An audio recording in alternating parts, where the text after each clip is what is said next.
South Africa for gracing this occasion and for those very, very kind words of encouragement. Before I speak also, I want to recognize the distinguished members of the National Council on the Administration of Justice. Please be upstanding. We recognize you, all the members of NCAJ. Thank you very much for coming.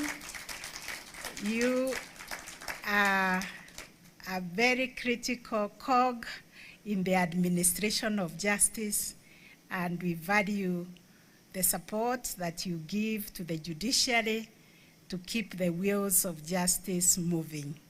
I also want to recognize in a very, very special way our development partners who are present here with us this morning. Please, if you can be upstanding. I know you will have a chance to speak, but I want our chief guest, before he leaves, to see the people who encourage us, who support us, even when the storms are so high. Thank you for honoring us with your presence. Your Excellency, the Deputy President, I want to thank you most sincerely for honoring us with your presence. I know how tight your program is. His Excellency, the President, was supposed to be here, but I had him negotiate with you so that you could hold this brief this morning, and we are so, so grateful that you were able to spare time to come and launch for us the Sonja report. I also want to thank the representatives of various arms of government, agencies in the justice sector, our development partners, and stakeholders for joining us for the presentation of the State of the Judiciary and Administration of Justice report for the financial year 2024-2025. Your presence here today reflects a shared national commitment to all of us strengthening the rule of law and advancing the administration of justice. This occasion marks an important moment in our democratic calendar. The Sonja report is not simply a statutory requirement, like other speakers who have spoken said. It is a constitutional duty anchored in the values of transparency, accountability, and public participation. Through it, the judiciary provides a candid account of the work we have done in the past year, how we have exercised judicial authority, the progress achieved, how we have utilized the resources given to the judiciary.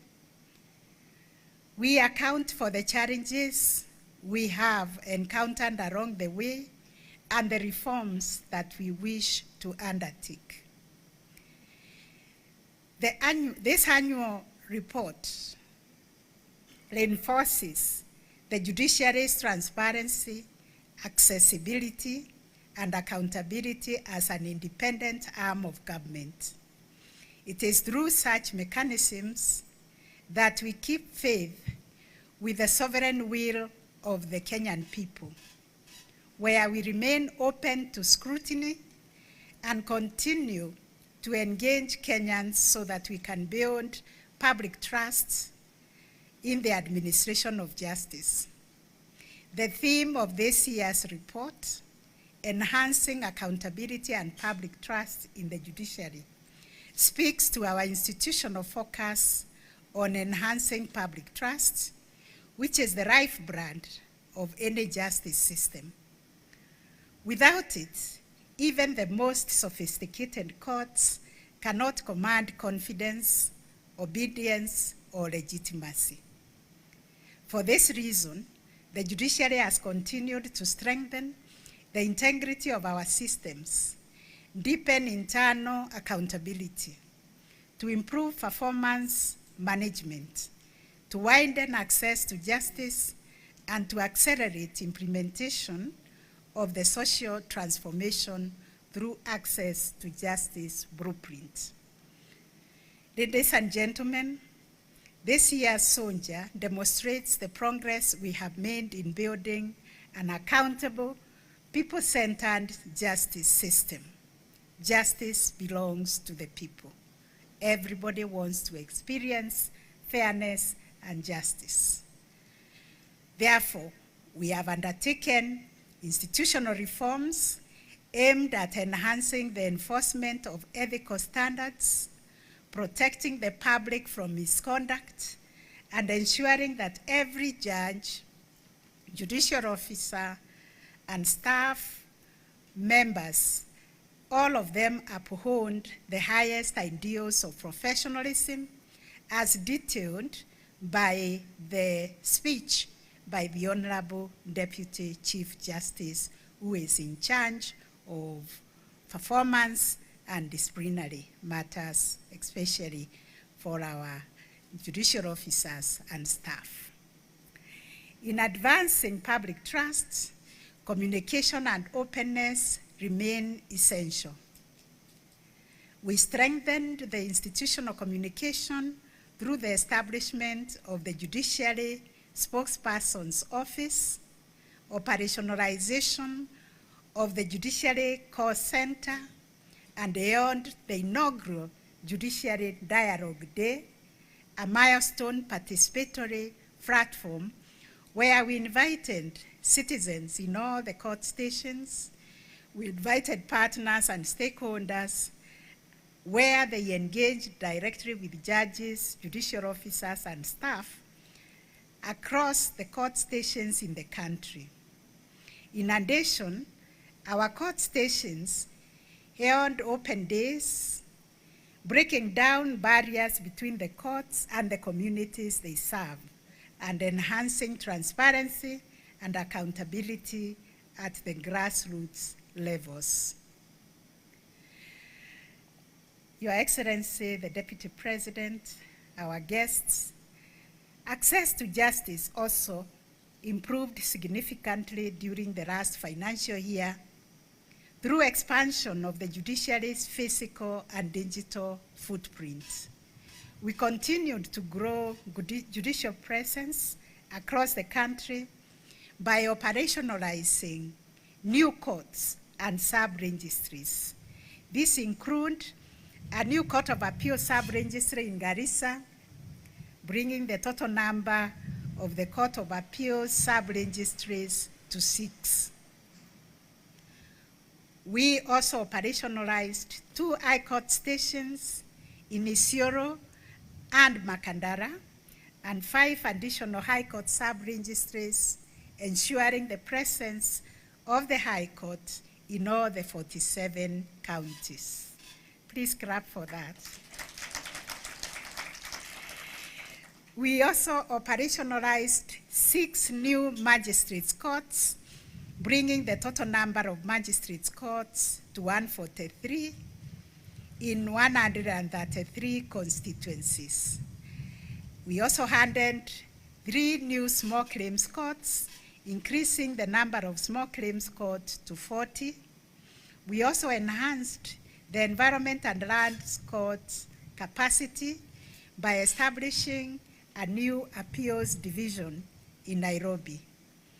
The transition of the Retirement Benefits Appeals Tribunal to the Judiciary raised the number of tribunals under our administration to 27 out of 43 shared services centers for tribunals in Nairobi and Kisumu to enhance access to justice through tribunals and to optimize resources. Your Excellency, beyond establishing new courts, we strengthened the reach of justice through mobile courts, where 59 mobile courts were in operation, which brought services to remote areas. And through these mobile courts, we have registered 7,872 new cases and resolved 6,000 751. The judiciary also expanded the court annex mediation, establishing 14 new court annex mediations registries, bringing the total number of court annex mediation registries to 82 across the country. While alternative justice systems, AJS, county action plans were launched in 6 additional counties, bringing the total number of counties where the AJS policy is being implemented to 12 at the end of the financial year. These alternative pathways reduce adversarial litigation. They also restore relationships and reduced pressure on the formal court system. Ladies and gentlemen, efficiency remained a hallmark of our court operations in the last financial year, culminating in a historic case clearance rate of 104%, with 621,000 cases filed as compared to 647,000 in the resolved in the same year. Pending cases reduced by 3%, while backlog defined as cases older than 1 year dropped by an impressive 30%, especially at the High Court and the Magistrates Court. An analysis of case filings during the year revealed an 80% overall decline in criminal cases, and the police are very happy with that, and a 58% increase in civil cases compared to previous year. This increase in civil cases was largely driven by the small claims courts, which recorded a staggering 58% increase in case filings, reflecting its success as a transformative engine of access to justice for individuals and small businesses. Through Mahakama Popote initiative, which Your Excellency is our own innovation, you never left this when you practiced, we were able to redistribute 19,000 cases from high volume courts to stations with lower case loads, resulting in the resolution of 14,000 matters through this initiative, and therefore proving that digital innovation can democratize case management and reduce delays. Digitization has been a major pillar of our reform agenda.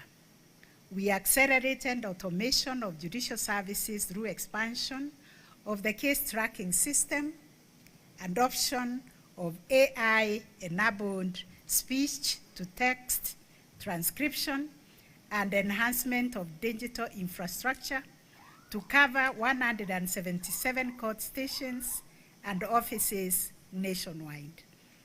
In addition, we launched the Judiciary mobile application, which has enabled us to improve accessibility of our services by enabling litigants to track their cases, obtain updates, and access information in real time, especially obtaining dates and the mentions of their cases. Your Excellency, ladies and gentlemen, human capital remains the backbone of judicial transformation. The judiciary's workforce, as has been mentioned, stands at 6,979 employees, representing 64% of the approved establishment. The increasing number of stations and expanding jurisdictions demands urgent need for additional staffing to sustain improvements in access to justice and maintain high standards of service delivery. Yesterday, we went to Parliament to listen to the State of the Nation address by His Excellency the President. We want to run away, me and the Deputy Chief Justice, because the members of Parliament are reaching out to us to open a court in their constituencies. And we don't have money to open. So we told them to allocate us money, and then we'll be able to hire staff, because they said they can even build the court for us. However, the achievements in increased case clearance rate have been realized in the context of significant financial constraint, as detailed by the Chief Registrar. These financial constraints continue to affect our infrastructure development, our digitization, because our servers now are growing old, and because of the overload.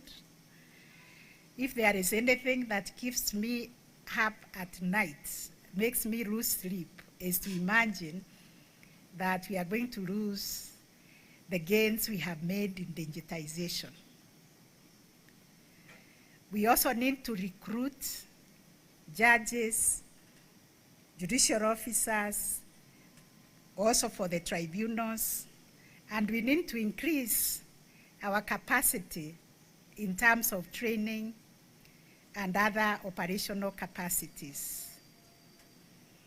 In addition to launching the Soldier today, we are also launching or unveiling the Social Transformation Through Access to Justice Blueprint Simple Guide, one which is user-friendly, one which can be a simple companion, and one that distills the core ideas, vision, and priorities of STAJ. We want this to be accessible in this format for public consumption. This guide is designed to demystify our judicial reforms agenda. It's also meant to clarify the judicial transformation journey and empower judges and judicial officers, staff and citizens, our partners, our stakeholders and justice actors understand in a meaningful manner what STAJ is all about, and also to participate in our people-centered justice agenda. This simplified guideline reflects our commitment to transparency, civic education, and ensuring that Kenyans not only access justice, but also comprehend the systems, the processes, and the values that animate it. By providing clear explanations of the outcomes, strategies, and priorities that we are pursuing, and the role of each actor in strengthening justice delivery, the guide serves as a practical tool for fostering partnership and accountability in this reform journey in Kenya and beyond. In conclusion, Your Excellency, ladies and gentlemen, the Soldier Report affirms that the judiciary continues on a steady path of transformation, becoming more efficient, more transparent, more accessible, more responsive to the needs of the people of Kenya. Our progress is the result of dedication of judges, judicial officers, and staff, and the invariable support that we receive of our partners across the government, civil society, professional bodies, and the private sector. I wish to extend my heartfelt appreciation to all of them who have contributed to last financial year's milestone. This is work of our collective efforts that has taken us this far. And with those remarks, it is now my honor and privilege to invite His Excellency the Deputy President of the Republic of Kenya, Professor Kithure Kindiki, to deliver his speech. Thank you, Your Excellency.